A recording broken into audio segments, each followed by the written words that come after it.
Express news 24 ताजी बातमी ताजी चर्चा सर्व घडामोडींचा अचूक वेध घेणारं न्यूज चॅनल।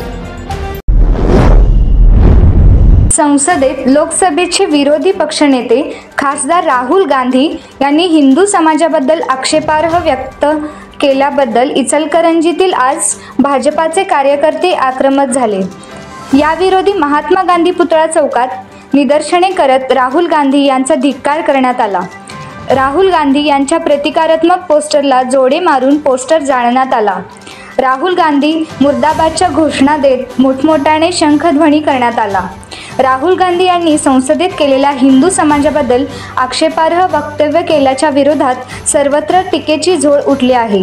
आज सकाळी 11:30 वाजण्याच्या सुमारास गांधी पुतळा चौकात भाजपच्या वतीने जाहीर निषेध करण्यात आला।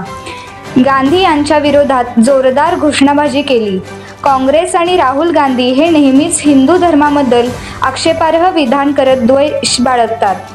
त्यांनी हिंदू धर्माची माफी मागावी, अन्यथा पुढील काळात तीव्र आंदोलन करण्यात येईल असा इशारा शहराध्यक्ष पैलवान अमृत भोसले यांनी दिला।